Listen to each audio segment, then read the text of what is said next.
वांसस्तनूपि यशेमदेवहितं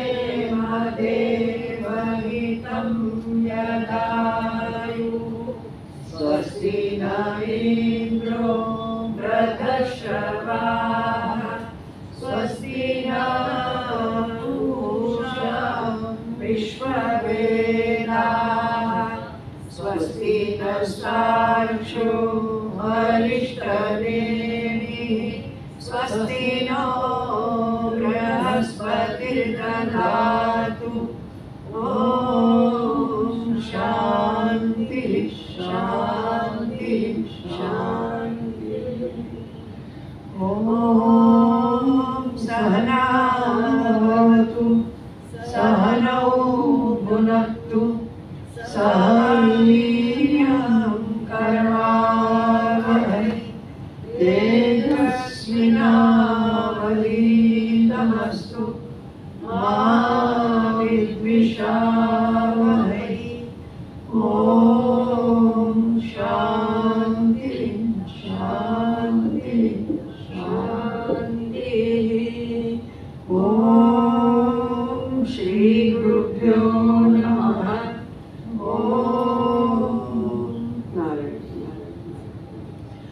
ब्रह्मश्री मानस 21 श्लोक नंबर 21 स्तंभः स्तेनो नभो नीलं शंखः पीतः सिताकटुः ब्रह्मैव जीवको दोषात् समं ब्रह्मास्मि दोषः वन्द्यपुत्रः पुष्पं वा शशशृङ्गं यथा तथा नास्ति कालत्रये जीवो व्यस्ति ब्रह्मास्मि सर्वथा स्वच्छे ब्रह्मणि चानिच्छे चित्रं चित्रपटे यथा नैकशो बिम्बितं चित्रं चित्रं ब्रह्मास्मि चित्रितम् अखण्डैकरसासक्ता अखण्डैकरसा चितिः अखण्डैकरसा शान्तिः शान्तं ब्रह्मास्मखण्डितम्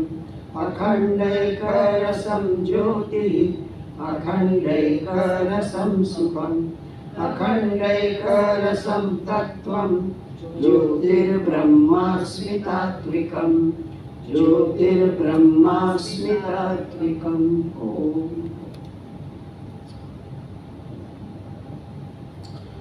ओम नमो ब्रह्मादिभ्यो ब्रह्म विद्या संप्रदाय कर्तृभ्यो वंश ऋषिभ्यो महद्भ्यो नमो गुरुभ्यः सर्वोपप्लवरहित प्रज्ञानघन प्रत्यगर्थो ब्रह्मैवाहमस्मि। ओम शांति शांति शांति। शंकरं शंकराचार्यं केशवं बादरायणं सूत्रभाष्यकृतौ वन्दे भगवन्तौ पुनः पुनः। ईश्वरो गुरुरात्मेति मूर्तिभेदविभागिने व्योमवद्व्याप्तदेहाय दक्षिणामूर्तये नमः। ओम शांति शांति शांति। अपरोक्षानुभूति आत्मा के स्वरूप का वर्णन बताया जा रहा है और हमारे यहाँ शास्त्रों में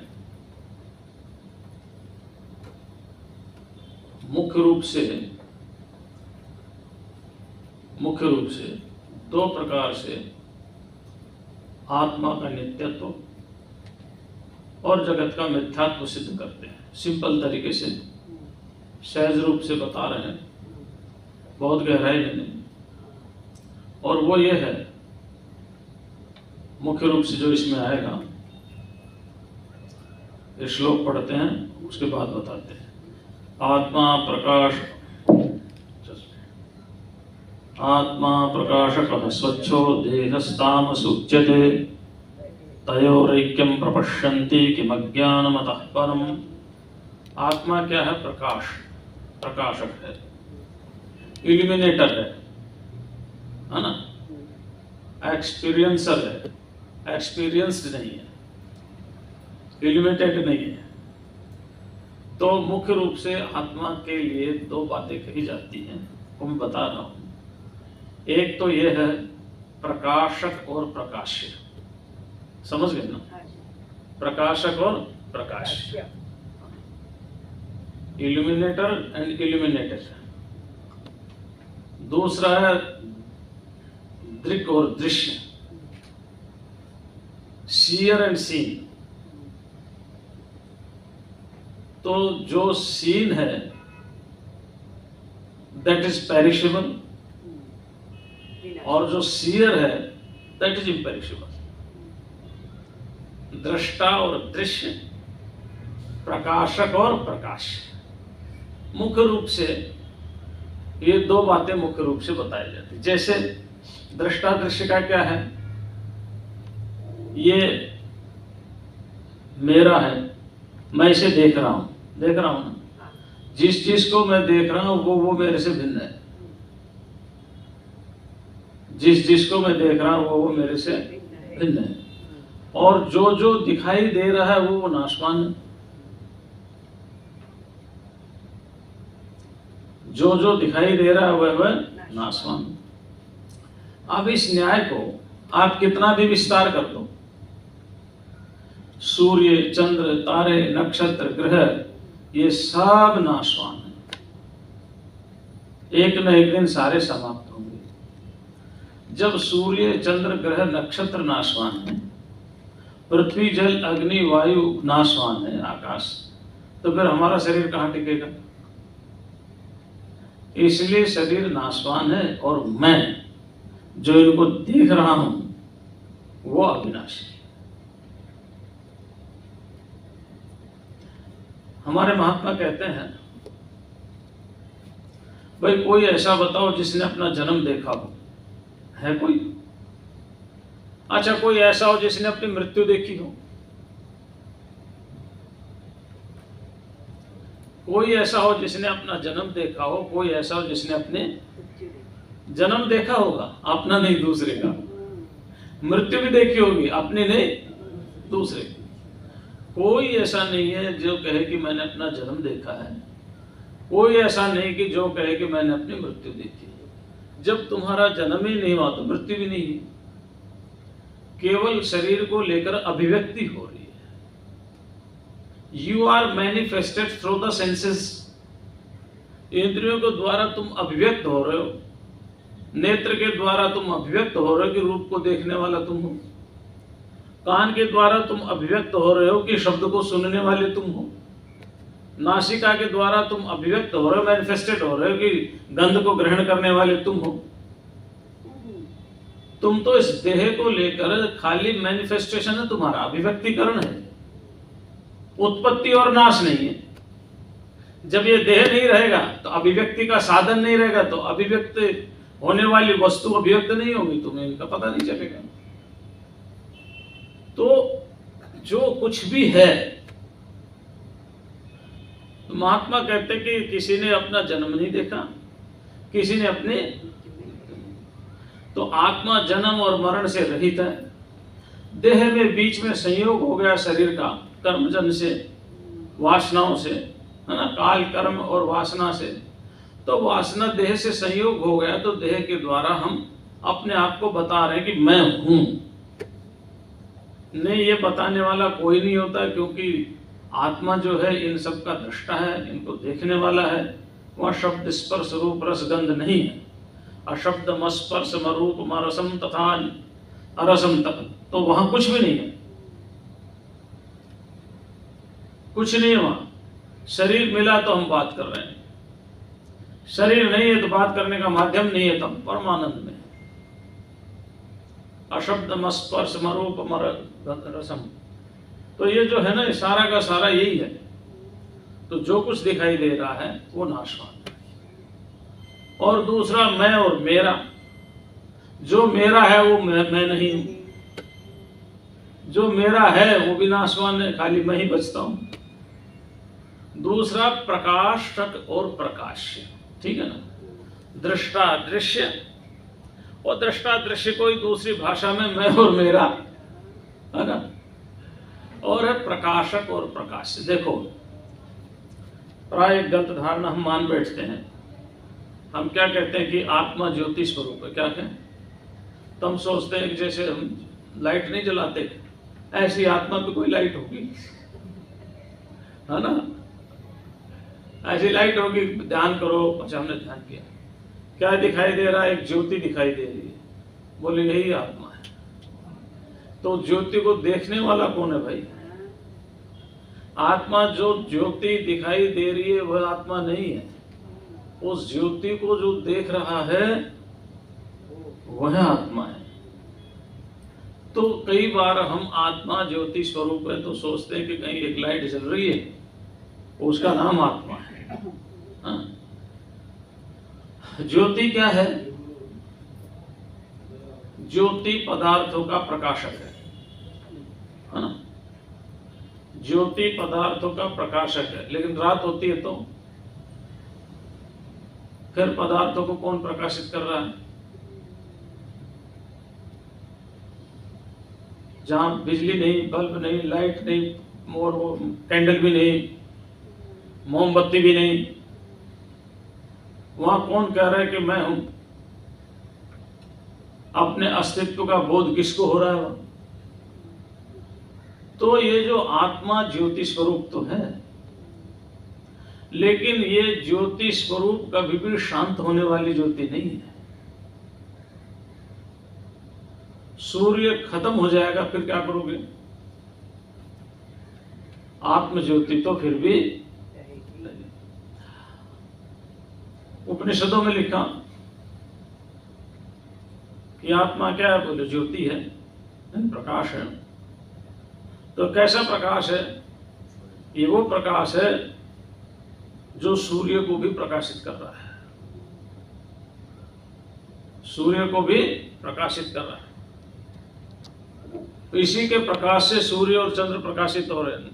तस्य भाषा सर्वमिदं विभाति, न तत्र सूर्यो न चंद्र तारकम, नेमा विद्युतो कुतोयम अग्नि। न वहां सूर्य न चंद्रमा न तारे हैं न अग्नि है, तो ये सारे के सारे उसी के प्रकाश से प्रकाशित हो रहे हैं। तस्यैव भाषा सर्वमिदं विभाति, उसी के प्रकाश से, भाष माने प्रकाश, उसी के प्रकाश से सारे के सारे प्रकाशित हो रहे हैं। तो जो आत्मा सूक्ष्म है, वो जो ज्योति सूक्ष्म है, वो जो ज्योति अव्यय है, वह जो ज्योति शाश्वत है, वह जो ज्योति नित्य है, वह जो ज्योति व्यापक है, वह जो ज्योति सर्वज्ञ है, वह जो ज्योति सर्वसमर्थ है, सर्वशक्तिमान है, वह ज्योति आत्मा है।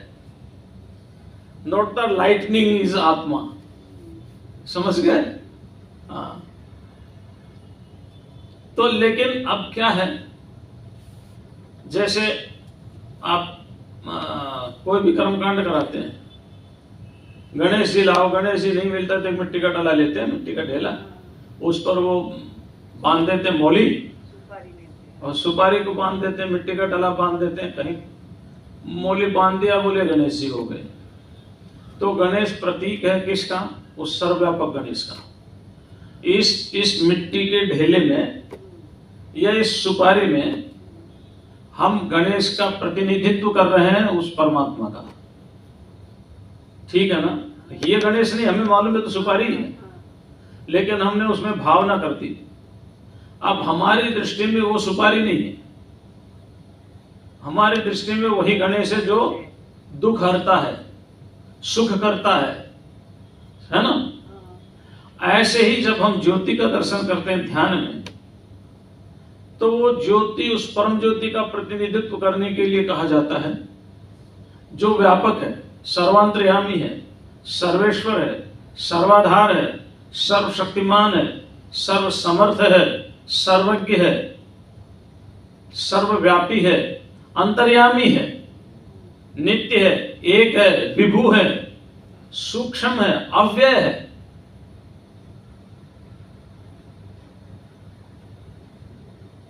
इस ज्योति ध्यान के अंदर दिखाई देने वाली ज्योति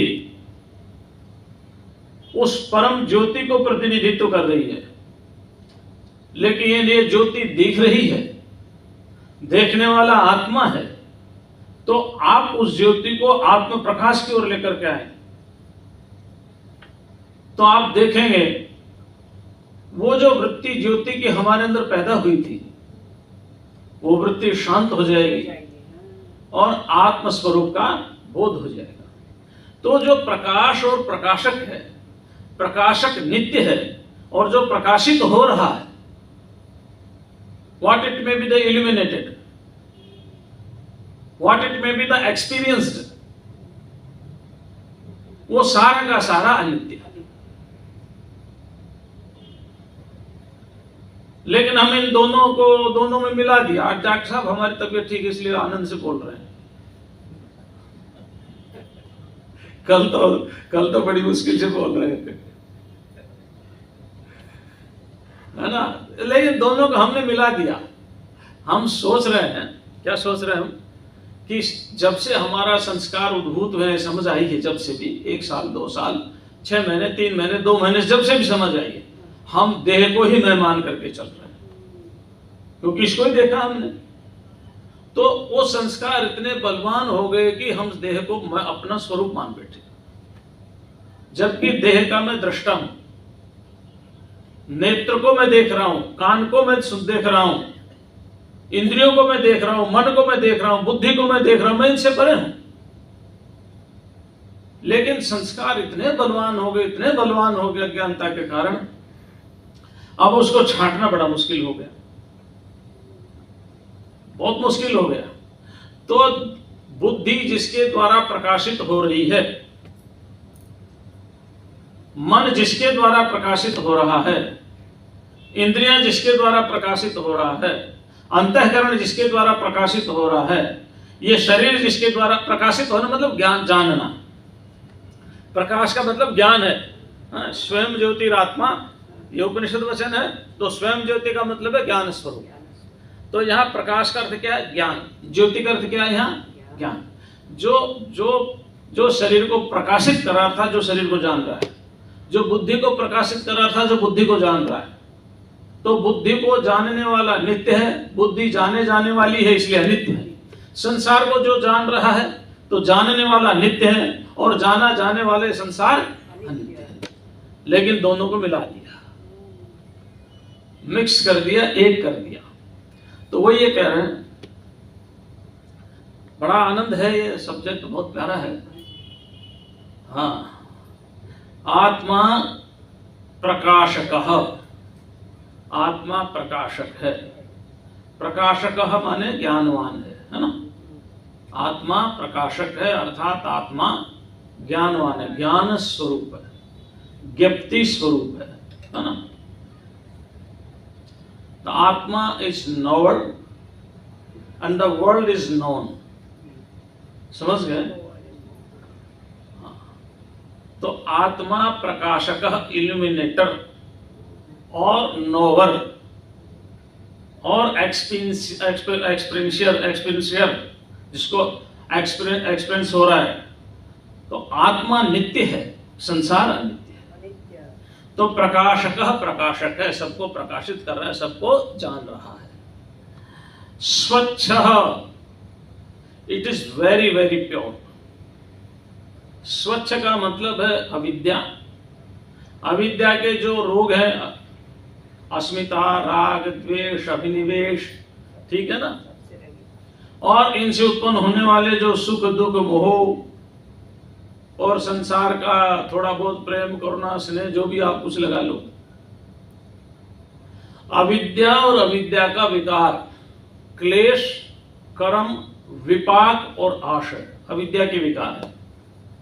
5 क्लेश हैं, अविद्या, अस्मिता, राग, द्वेष और अभिनिवेश, है ना। कर्म है, शुभ कर्म, अशुभ कर्म और शुभाशुभ मिश्रित कर्म। और एक योगियों का ना शुभ कर्म होता है ना अशुभ कर्म होते, 4 प्रकार के कर्म हैं। तो जिसमें पहले न कभी अविद्या थी, न है न रहेगी। तो अस्मिता, राग, द्वेष और अभिनिवेश भी न पहले कभी थे, न है न रहेंगे। न कर्म चारों प्रकार के, शुभ कर्म, अशुभ कर्म, शुभाशुभ मिश्रित कर्म, और न शुभ कर्म न अशुभ कर्म, ये कभी जिसमें थे। और अविद्या नहीं तो कर्म नहीं है, कर्म नहीं तो क्लेश नहीं है, क्लेश भी नहीं है, दुख नहीं है। क्लेश कर्म, विपाक माने उन कर्मों का फल, फल भी मिलने वाला नहीं है। और आशा माने संस्कार, जिसमें क्लेश नहीं है, 5 क्लेश हैं, जिसमें कर्म नहीं है, कर्म का फल नहीं है, और उत्पन्न होने वाला संस्कार नहीं, न पहले कभी थे, न आज हैं, न आगे रहेंगे। ऐसा जो आत्मा है उसको स्वच्छ बोलते हैं। वो क्या है? स्वच्छ, स्वच्छ, साफ सुथरा। हमारे यहाँ लोकल गांव की भाषा में बोलते भाई साफ सुथरा आदमी है ना? यहां भी बोलते होंगे। तो आत्मा क्या? साफ सुथरा है, बस उसमें कोई मिलावट नहीं है, कोई किसी तरह का लेप नहीं कर रखा। चलो भाई दीवार भद्दी लग रही है तो इस पर पुट्टी कर दो, इस पर कलर कर दो, अच्छा टाइल लगा दो, कोई लिपाया लेप नहीं उसका, न पुट्टी का, न कलर का, न टाइप का, हाँ, न पीओपी का। ऐसी आत्मा जिस पर कोई लेप है ही नहीं, निर्लेप है वो, निर्लेप, साफ सुथरा है ना? स्वच्छ माने एकदम साफ सुथरा, वेरी प्योर, वेरी प्योर, बहुत शुद्ध है। समझ गए ना? अब इससे सरल तो क्या समझाऊंगा साफ सुथरे का? वेरी प्योर है। क्यों माता जी, आनंद से बोलना चाहिए ना देहाती भाषा में। बात तो वही समझनी है जो हमें समझनी है। हाँ, और क्या, एंजॉय। देखो साधना का मतलब है आप मस्त रहो। साधना का मतलब धीर गंभीर होकर के, ये नहीं आत्मा स्वच्छ है, आत्मा निर्लेप है, आत्मा में किसी प्रकार का लिपायमान नहीं है। अरे बोल दो ना साफ सुथरी आत्मा है भाई, बात तो वही है ना। ये साधना का फल है, आनंद है ना। तो आत्मा क्या है? शुद्ध है, अविद्या नहीं। अविद्या के कार्य, सारा का सारा कार्य अविद्या का ही है, वो नहीं है। माया नहीं है, अज्ञान नहीं है, अज्ञान का कार्य नहीं है, ऐसा आत्मा है। कितना प्यारा हमारा स्वरूप, और हम उसको भूल बैठे। हमारे एक महात्मा ऐसा कहते थे कि एक महात्मा कुएं में गिर गए। ऐसा वो बोलते थे, समझाने के लिए कुएं में गिरे नहीं थे। कभी भी बाबा जी क्यों कुएं में गिरेगा भाई, आनंद में रहने वाला हो। लेकिन कुएं में गिर गए, कहने लगे बचाओ बचाओ बचाओ। गांव इकट्ठा हो गया, महात्मा को निकाला। बोले क्या हुआ? बोला भाई आप सारे गांव के लोग कह रहे हो कि महात्मा बड़ा त्यागी है, बड़ा त्यागी है, कुछ नहीं रखता, बहुत त्याग किया महात्मा ने। मेरे तो कल समझ में आया कि मैं बड़ा त्यागी नहीं हूं, सबसे बड़े त्यागी तो आप हैं। आपने तो बहुत बड़ा त्याग किया। अरे मैंने नित्य परमात्मा के लिए अनित्य वस्तु को छोड़ा, संसार को छोड़ा, भाई बंधु छोड़े, संबंध छोड़े, सब कुछ छोड़े, नित्य की प्राप्ति के लिए, परमात्मा की प्राप्ति। लेकिन आपने तो परमात्मा जैसे महान तत्व का ही त्याग कर दिया। उसको छोड़ करके घर परिवार बसा बैठे, मोह माया में फंस बैठे, सुख दुख में फंस बैठे, जन्म मरण में फंस बैठे। भाई मैं तो आपको हाथ जोड़ता हूँ, पैर पकड़ता हूँ, मैं त्यागी नहीं हूँ, सबसे बड़े त्यागी तो आप हैं। आपने तो नित्य परमात्मा का ही त्याग कर दिया। तो बताओ कौन बड़ा त्यागी हुआ? तो बात कहने का मतलब ये है कि जिसमें सब कुछ नहीं है। तो महात्माओं की मस्ती है भाई, है ना? महात्माओं की मस्ती है, बोले सबसे बड़े त्यागी तो आप हैं। तो आत्मा प्रकाशक स्वच्छ। और क्या है आत्मा? देह क्या है? देह तामस उच्यते।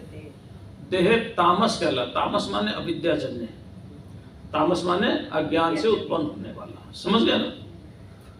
कहीं ऐसा मत समझ लेना कि आत्मा में तो सत्वगुण है और शरीर में तमोगुण है। आत्मा गुणातीत है। क्या है? गुणातीत। गुणातीतान समत्येतान ब्रह्म भूयाय कल्पते। आत्मा गुणातीत है। देह में सत्वगुण, रजोगुण, तमोगुण है, क्योंकि ये अविद्या का कार्य है। अविद्या से पैदा हुआ है।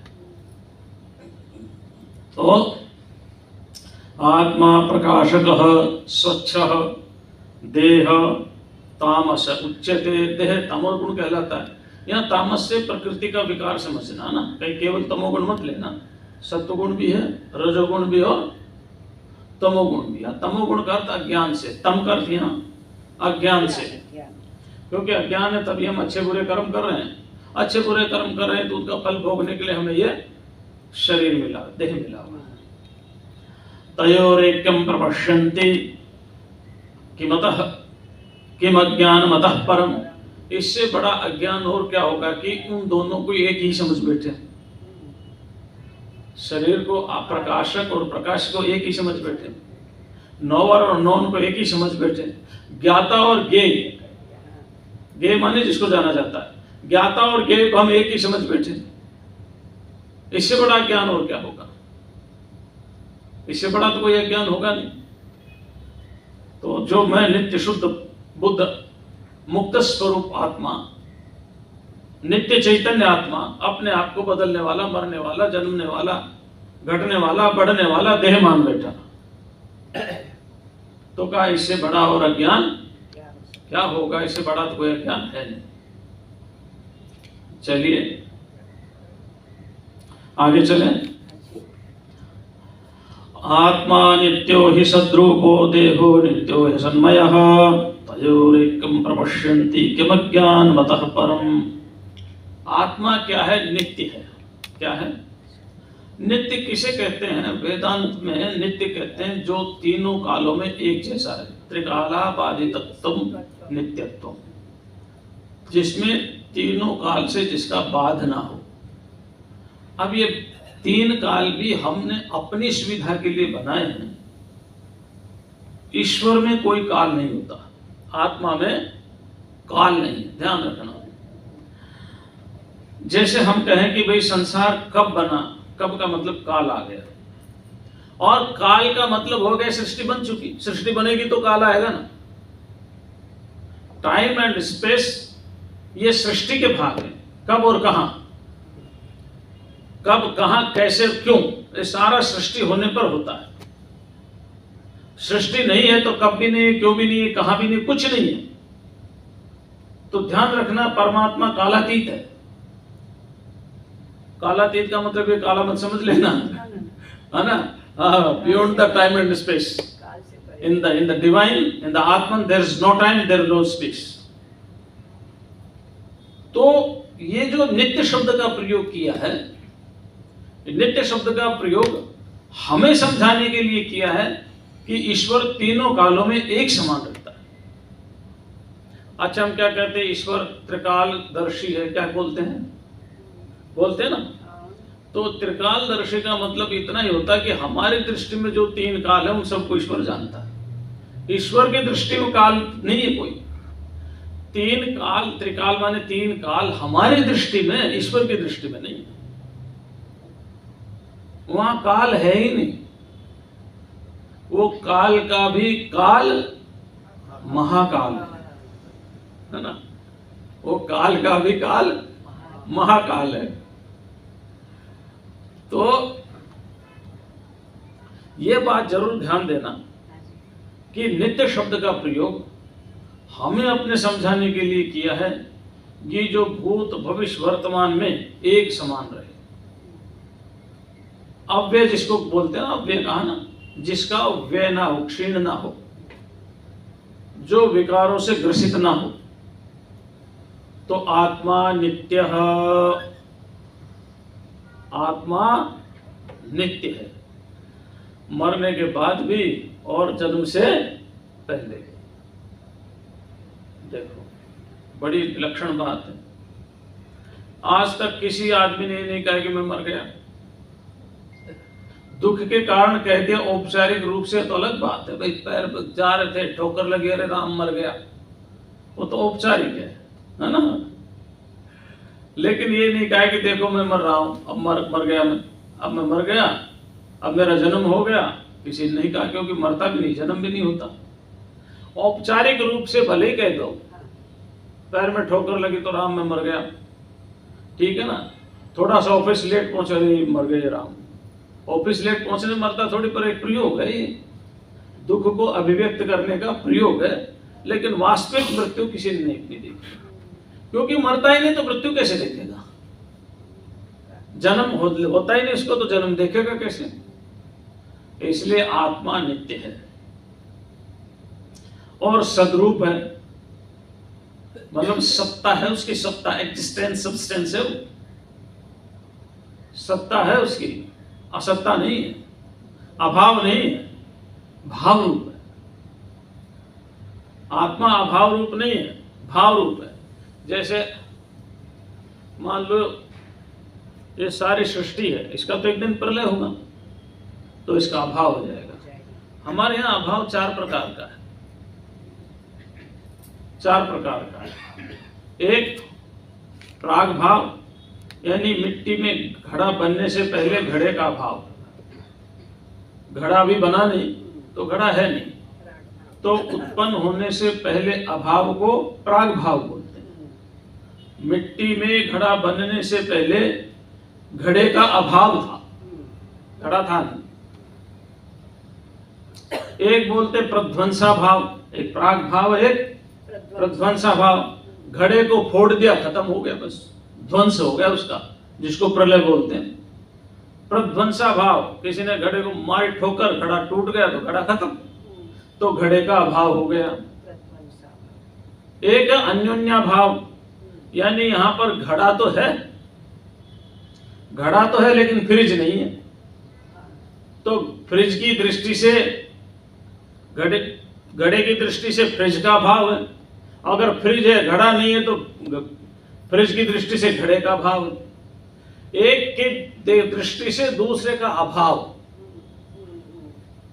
जैसे राम और मोहन 2 व्यक्ति हैं, राम यहां आ गए तो हम क्या कहते हैं? मोहन नहीं है, तो राम की दृष्टि से मोहन का अभाव। मोहन है, राम नहीं है, तो मोहन की दृष्टि से राम का अभाव। अन्योन्या भाव, एक है और एक नहीं है ना? एक है और एक नहीं। जैसे यहां मैं बैठा हूं तो मैं अकेला ही तो बैठ सकता हूं ना यहां, जब मैं उठूंगा तो दूसरा बैठेगा, तो मेरा जब यहां अभाव हो जाएगा तो दूसरा आएगा, जब दूसरे का अभाव हो जाएगा तो तीसरा आएगा। तो अन्योन्या भाव इसको बोलते हैं। और एक कहते हैं अत्यंता भाव। अत्यंता भाव कहते हैं अज्ञान की निवृत्ति को, फिर कभी उसका जन्म होना ही नहीं। प्राग भाव से जन्म होता है, प्रध्वंसा भाव से फिर जन्म हो जाता है, अन्योन्या भाव से एक दूसरी चीज हटती रहती, आती रहती, हटती रहती, आती रहती है, ठीक है ना? लेकिन अत्यंता भाव से कहते हैं जब अज्ञान की निवृत्ति हो जाती है, फिर आवागमन खत्म, जन्म मरण खत्म। तो ये जो है, जो आत्मा है, वो न प्राग भाव है, न प्रध्वंसा भाव है, न अन्योन्या भाव है, न अत्यंता भाव है, क्योंकि अज्ञान था ही नहीं, तो अज्ञान की निवृत्ति कैसे होगी? अज्ञान होगा तो अज्ञान की निवृत्ति होगी ना, वो तो ज्ञान स्वरूप है। क्या है? ज्ञान स्वरूप है। तो इसलिए सद्रूप कहा उसको, सत्य इसलिए कहा। आत्मा को सत्य इसीलिए कहा है कि वो सत्ता है। तो आप समझ गए सत्ता किसे कहा है? इसलिए मैंने समझाया कि अभाव क्या है। तो जिसका कभी अभाव होता ही नहीं, जो सदा वर्तमान, एवर प्रेजेंट है, सदा वर्तमान है, तो आत्मा प्रकाशकः, आत्मा, और तो पहले श्लोक में चले गए, आत्मा नित्यः। आत्मा नित्य है, ही माने क्यों की, ही माने क्योंकि, सद्रूप, क्योंकि ये सद्रूप है। आत्मा नित्य क्यों है? क्योंकि ये सत्तावान है, एग्जिस्टेंट सब्सटेंस है ना? क्योंकि ये सत्तावान है, इसकी सत्ता है, इसका अस्तित्व है, और इसका अस्तित्व सदा वर्तमान है। इसका अस्तित्व एक रस ही है, ये सदा वर्तमान है, तीनों कालों में विद्यमान है। भगवान कृष्ण ने क्या कहा? ये तो कहा, अरे तू क्या देख रहा अर्जुन? ऐसा कभी हुआ कि मैं नहीं था या तू नहीं था? या ये राजा नहीं थे नेमे जनाधिपा, या आगे नहीं रहेंगे। कहा ना, न त्वम नेमे जनाधिपा न चैव न भविष्यामो वयमतः सर्व। हम सब ये सब नहीं रहेंगे। क्या देख रहा है, पहले भी थे, आज भी हैं, आगे भी होंगे। देह को लेकर के, आत्मा की नित्यता को लेकर के। आत्मा पहले भी थी, आज भी है, आगे भी रहेगी। देह बदलते रहते हैं। ड्रेस भाई परमात्मा ने हमें 84 लाख ड्रेस दे दी। अब आपके जो पसंद है वो ड्रेस पहन लो, जैसा कर्म करोगे वैसे आपको ड्रेस मिल जाएगी।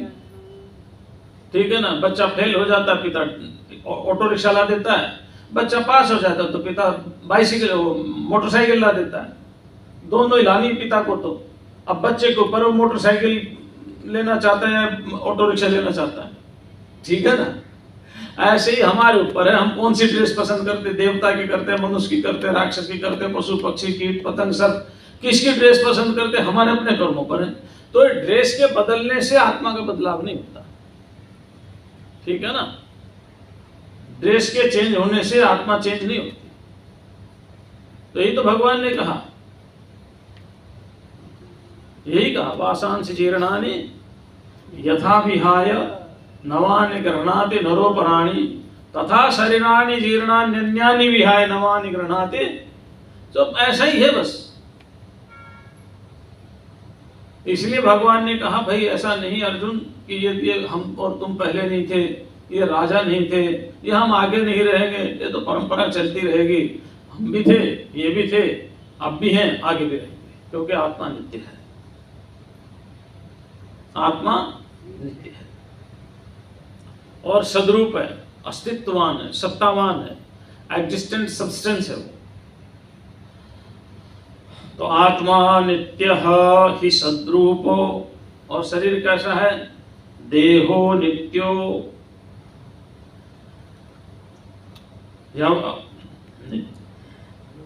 यशन्मय ही असतमय। यशन्मय माने इसकी संधि करेंगे ना यशन्मय की, तो ही असतमय, समझ गए ना। असत में माने असत रूप, ही माने निश्चय से।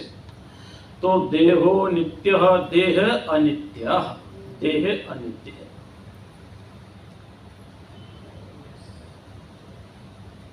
भगवान कृष्ण ने भी यही बोला ना कि शरीर में जैसे 3 अवस्थाएं आती हैं, कौमारम यौवनम जरा। ठीक है ना। कुमारावस्थाएं, युवावस्थाएं, वृद्धावस्थाएं, ये शरीर में आती हैं, आत्मा में नहीं। आत्मा तो जो एक ही है, जो कुमारावस्था में था वही युवावस्था में, जो युवावस्था में वही वृद्धावस्था में। नहीं तो आप ये नहीं कहते एक बार बचपन में, है ना, एक बार बचपन में स्कूल में हमने ऐसा काम किया, घर में ऐसा काम किया, रिश्तेदार आए थे, ये आए थे, वो आए थे। बचपन की सारी स्मृतियां आप सुनाते नहीं अगर आत्मा बदलता तो। ठीक है। एक बुद्धों का मत है क्षणिकवाद। वो कहते हैं हर क्षण क्षण में परिवर्तन होता है, उत्पाद ध्रुव युतम ही सब, ये उनकी परिभाषा है। उत्पन्न हुआ, खत्म हुआ, उत्पन्न हुआ, खत्म हुआ, उत्पन्न हुआ, खत्म हुआ। ये जो प्रत्यय चलता रहता है ये क्षण क्षण में बदलता रहता है। तो हमारे न्यायिक हुए उदयनाचार्य, तो उन्होंने बौद्धों के ऊपर एक कटाक्ष किया, नास्ति आत्मा क्षणभंग मात्र मदच स्वर्गाय चैत्यार्चनम।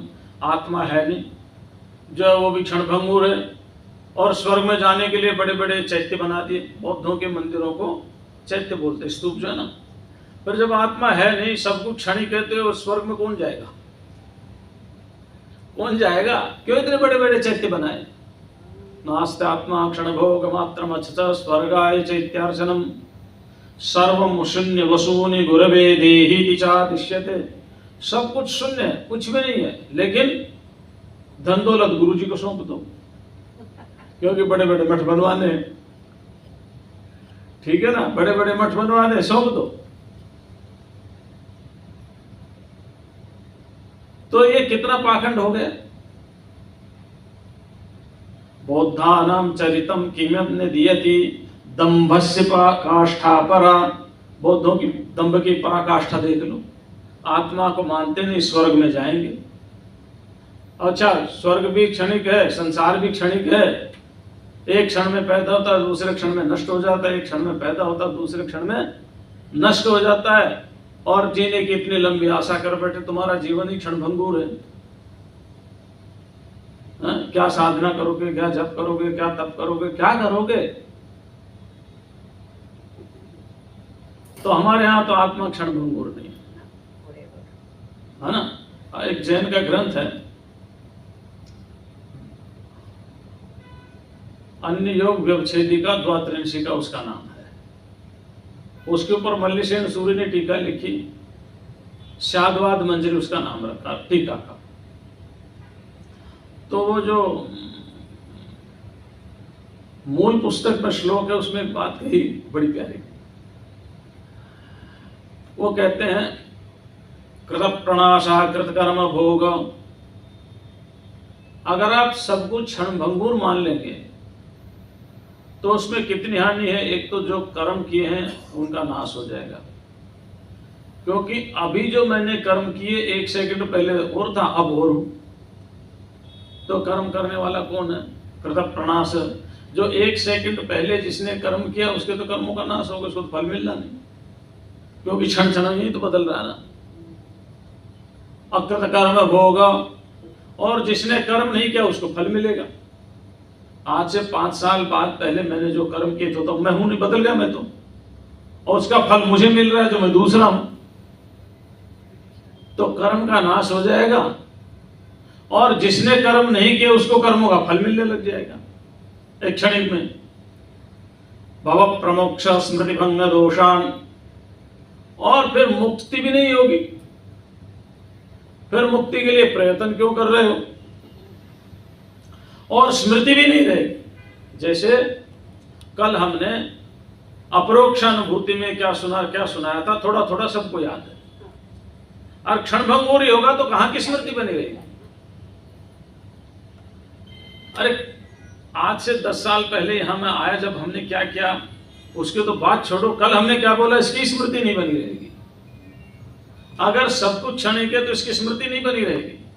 तो कृत प्रणाशा कृत कर्म भोग भव प्रमोक्ष स्मृति भंग दोषान साक्षात अवेक्षण मतत्वमिच्छन अहो महासासिक परस्ते। यहाँ थोड़ा थोड़ा उन्होंने अपशब्दों के प्रयोग किया हर एक श्लोक में, वो थोड़ा ठीक नहीं है, दूसरों को बहुत नीचा दिखाया, और दिखाया ठीक है, उनकी अपनी कला थी, है ना। लेकिन हमें उससे कोई मतलब नहीं, हमें जो थीम है वो पकड़नी है। तो आत्मा को अगर आप क्षणिक मान लेंगे तो जो देह के द्वारा कर्म किया जा रहा है वो कर्म कौन कर रहा है, उसका फल कौन भोग रहा है, मोक्ष किसका होगा। और ये जो 10 साल पहले की 15 साल पहले की स्मृतियां बनी रही है, ये किसको बन रही है। इसलिए आप आत्मा को क्षणभंगुर नहीं कह सकते। जीवन के शरीर को कह सकते क्षणभंगुर जीवन की कलिका प्रातः काल खिले न खिली। ये जीवन तो क्षणभंगुर है, शरीर तो बदल रहा है क्षण क्षण में, लेकिन शरीर का जो दृष्टा है, शरीर को देखने वाला, शरीर का जो प्रकाशक है, शरीर का जो इल्यूमिनेटर है, जो सीयर है, जो एक्सपीरियंसियर है, वो नित्य है, वो सद्रूप है, वो सत्तावान है। उसमें परिवर्तन नहीं हो रहा, उसमें बदलाव नहीं हो रहा, वो क्षणभंगुर नहीं है, वो क्षण क्षण नहीं बदल रहा। इसलिए उसको नित्य कहा है। क्यों कहा नित्य? क्योंकि वो सत्ता है, अस्तित्व है उसका, आत्मा का अस्तित्व है, आत्मा सत्तावान है। और ये देह अनित्य है, देह अनित्य है और असतमय, इसका अभाव हो ही जाता है। कि तो हमारे एक महात्मा थे, वो भजन गाते थे। अब भजन तो मैं गाता नहीं, मेरे याद नहीं रहता माता जी, लेकिन एक लाइन याद है। वो कहते थे गई गई वो चली गई फिर नहीं लौट कर आई, है ना। क्या बोलते थे? गई गई वो चली गई फिर नहीं लौट कर आई, अरे अब तुम ही बता दो कहाँ गई तरुणाई, है ना। युवावस्था तरुणाई मानी युवावस्था। गई गई वो चली गई फिर नहीं लौट कर आई, रे अब तुम ही बता दो कहाँ गई तरुणाई। जवानी थी, बड़ा जोश था, लेकिन टिक नहीं पाई, टिक नहीं पाई। ये जीवन क्षण भंगुर हो सकता है, लेकिन उस जवानी को देखने वाला, इस वृद्धावस्था को जानने वाला और अपनी मृत्यु का साक्षी, इस देह का जब छूटता है उसका साक्षी, उसको देखने वाला, वह आत्मा सदा ही नित्य रहता है, वो सदा ही नित्य रहता है, क्योंकि वो सद्रूप है, सत्तावान है, एग्जिस्टेंट सब्सटेंस है। और ये शरीर अनित्य है, और इस अनित्य है ना, अनित्य सुखम अनित्य सुखम एवं अशाश्वतम है ना, श्लोक गीता में है ना, दुखालयम अशाश्वतम। क्या है भगवत गीता में कहिए, दुखालय दुखों का घर है, आलय माने घर, और अनित्य है और शाश्वत नहीं है ना, है ना। ये शरीर क्या है, दुखों का घर है। शरीरम व्याधि मंदिरम, शरीर रोग का घर है, ठीक है ना। और शाश्वत नहीं है, नित्य भी नहीं है, नित्य भी नहीं है, और इसमें सुख भी नहीं, आत्मा में ही है, ये तो रिफ्लेक्शन हो रहा है बस।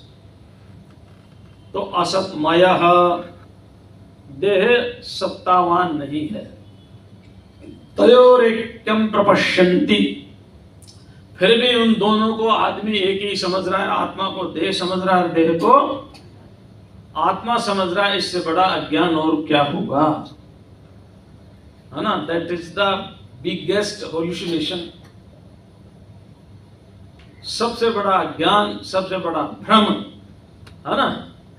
सबसे बड़ा अज्ञान, सबसे बड़ा भ्रम यही है कि हम शरीर को आत्मा समझ रहे हैं और आत्मा को शरीर समझ रहे हैं। इससे बड़ा भ्रम और क्या होगा। एक सत्तावान है, एक असत्तावान है, एक नित्य है, एक अनित्य है, एक प्रकाशक है, एक प्रकाश्य है, एक ज्ञाता है, एक ज्ञेय है, एक दृष्टा है, एक दृश्य है, एक साक्षी है, एक साक्ष्य है। दोनों अलग अलग है, लेकिन दोनों को हमने मिला दिया, एक कर दिया। अब दोनों को जब एक कर दिया, दोनों को एक मिला दिया कि जो प्रकाशक है वही प्रकाश्य है, जो दृष्टा है वही दृश्य है, जो ज्ञाता है वही ज्ञेय है, तो फिर इससे बड़ा अज्ञान और क्या होगा। क्या होगा इससे बड़ा अज्ञान, है ना। अज्ञान से यहाँ तो भ्रम से है ना, इल्यूमिनेशन से और होल्यूसिनेशन, भ्रांति से। क्योंकि अज्ञान से तो हमारा जन्म ही हुआ है ना। थोड़ा सा भ्रांति हो गई, और भ्रांति ये हो गई, मैं अपने आप को देह मान बैठा। तयोरेक्यम प्रपश्यन्ति, फिर भी उन दोनों में एकता का अनुभव करता है, एक है। इससे बड़ा अज्ञान और क्या होगा। एक श्लोक और सुना देते हैं 4-5 मिनट में, है ना। हाँ, तो उसके बाद फिर, क्योंकि 144 श्लोक है ना, कैलकुलेशन लेके चलना पड़ेगा कि इतने दिन में कितने श्लोक सुनाने हैं।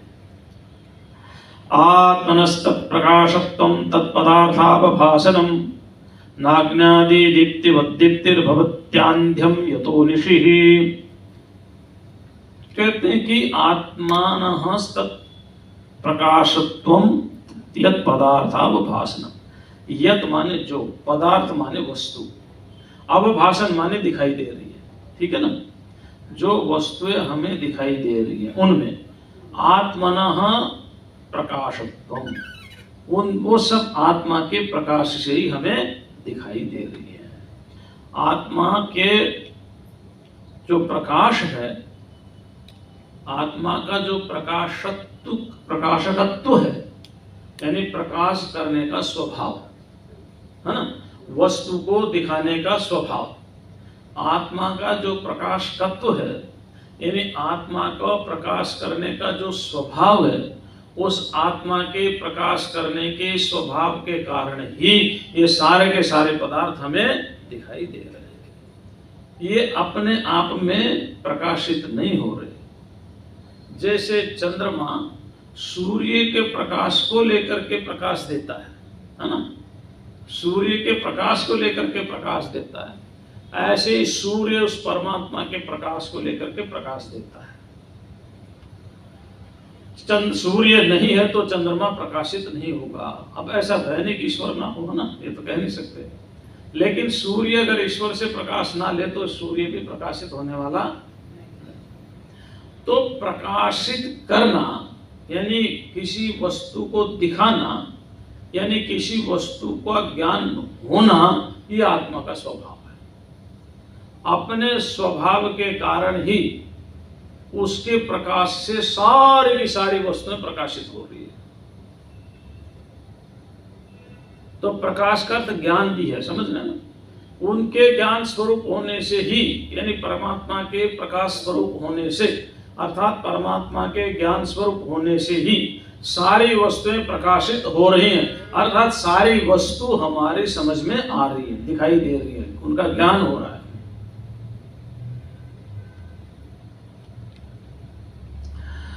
नाग्नादि दीप्तिवर्दीप्तिर भवत्यांध्यम यतो निषि। जैसे अग्नि का प्रकाश है वैसा इसका प्रकाश नहीं, क्योंकि अंधेर अग्नि नहीं होती तो भी ये प्रकाशित होता है ना। जंगल में भयंकर जंगल, आंधी तूफान चल रहा, आधी रात हो गई है, भटक रहा है, पता नहीं कहाँ है, तो भी शब्द के द्वारा ये अपने आप को बता देता है कि मैं यहाँ हूं। तो किससे प्रकाशित हुआ? वो आत्मज्योति से। वो अंधकार था, आंधी थी, तूफान थी, चारों तरफ घिरा हुआ था, और आप कभी जंगल में रहे नहीं रहे मालूम नहीं, जंगल में भयंकर आवाज आती है, ऐसा लगता है हवा पेड़ों को चीर करके निकल रही हो, तेज आवाज आती है, सही से की भयंकर आवाज आती है।